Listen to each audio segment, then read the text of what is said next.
और बीजेपी के पीएम उम्मीदवार नरेंद्र मोदी को गुजरात दंगों से जुड़े एक मामले में गुरुवार को फौरी राहत मिल गई।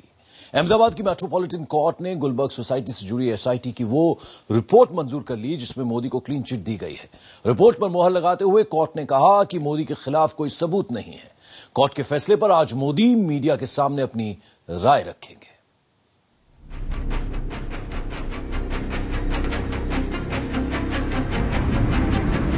लोकसभा चुनाव से पहले गुजरात के मुख्यमंत्री और बीजेपी के पीएम पद के उम्मीदवार नरेंद्र मोदी को बड़ी राहत मिली है।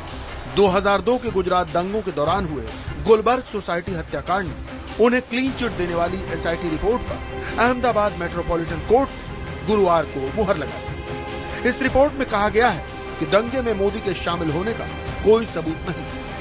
मोदी के लिए ये सत्य की जीत है। उन्होंने गांधी जी के हवाले से ट्वीट किया कि सत्य अपना प्रमाण स्वयं होता है। अज्ञानता के जाले दूर होते ही सत्य चमकने लगता है। गुलबर्ग हत्याकांड में मारे गए कांग्रेस के पूर्व सांसद एहसान जाफरी की पत्नी जकिया जाफरी ने एसआईटी रिपोर्ट को चुनौती दी थी, जिसे कोर्ट ने खारिज कर दिया। न्यायिक प्रक्रिया का एक आदेश आ गया जो मोदी एवं 62 जो उसमें अक्यूज नेम्ड है उनके फेवर में आया कि उन पर कोई ये कोर्ट जो कॉग्नियस ले सकती थी, उन्होंने कहा कि कोई केस नहीं बनता क्रिमिनल केस चलाने का। I am apolitical, I am a former CBI director. I have no views on the politics of the nation. I'm looking at it from a narrow point of view of the SIT. A job was given, a job of work was given by the Supreme Court, no less than Supreme Court, and then we did that. निचली अदालत के फैसले के मुताबिक दंगों के दौरान phone पर हुई बातचीत की रिकॉर्डिंग मौजूद नहीं है। सिर्फ अनुमान के आधार पर कुछ नहीं कहा जा सकता। अगर प्रशासन अपने अफसरों के संपर्क में नहीं रहेगा तो कानून व्यवस्था कैसे ठीक रहेगी। 28 फरवरी 2002 को सेना बुलाई गई, लेकिन सेना अहमदाबाद में मौजूद नहीं थी। सेना के जवान हवाई जहाज से लाए गए। इसमें मुख्यमंत्री का कोई षड्यंत्र नहीं हो सकता। वरिष्ठ आईपीएस श्री कुमार को जब सुपरसीड किया गया तो उन्होंने आरोप लगाना शुरू किया, इसलिए वे विश्वसनीय नहीं हैं। वे अहम गवाह भी नहीं हैं। न्यूटन के क्रिया की प्रतिक्रिया वाली टिप्पणी को संपूर्णता में देखना चाहिए। आईपीएस संजीव भट्ट की विश्वसनीयता संदिग्ध है।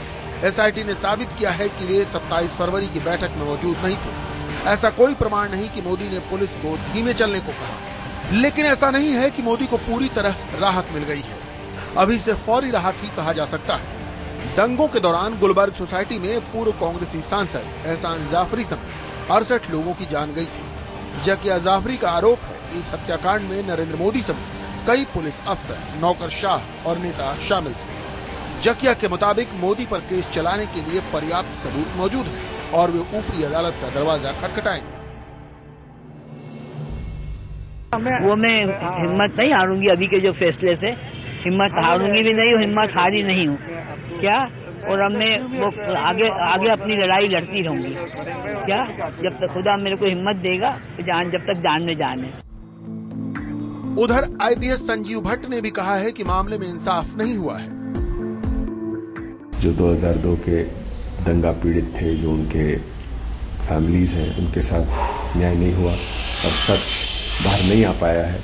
ये हमारे तंत्र की कमनसीबी है। जकिया ने कुल 62 लोगों पर आरोप लगाए थे, लेकिन एसआईटी को किसी भी शख्स के खिलाफ सबूत नहीं मिले। उसने अपनी ये रिपोर्ट सीलबंद लिफाफे में फरवरी 2011 में सुप्रीम कोर्ट को सौंपी थी। इसके 3 महीने बाद ही सुप्रीम कोर्ट ने एमिकस क्यूरी यानी न्याय मित्र राजू रामचंद्रन को एसआईटी की रिपोर्ट को आंकने का जिम्मा दिया था। राजू रामचंद्रन ने 2 महीने की पड़ताल के बाद अपनी रिपोर्ट सुप्रीम कोर्ट को सौंप दी थी। इसमें उन्होंने कहा था कि जब तक ट्रायल चलाकर जिरह नहीं की जाती तब तक सबूत खारिज नहीं किया जा सकता। बहरहाल फैसले से बीजेपी उत्साहित है। उसका कहना है कि मोदी के खिलाफ साजिश हुई है। कांग्रेस पार्टी और उनकी कुछ मित्र एनजीओज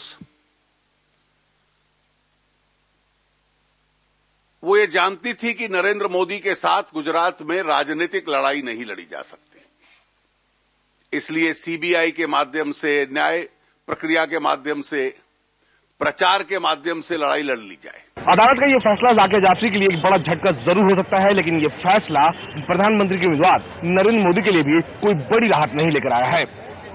फौरी तौर पर अदालत ने उन्हें क्लीन चिट जरूर दे दी है, लेकिन जाकिया ने यह साफ कर दिया है कि इंसाफ की वो लड़ाई लड़ती रहेंगी और इस मामले को लेकर वो ऊपरी अदालत जाएंगी। अनुप कुमार सिंह के साथ निशा शमसी, अहमदाबाद, IBN 7।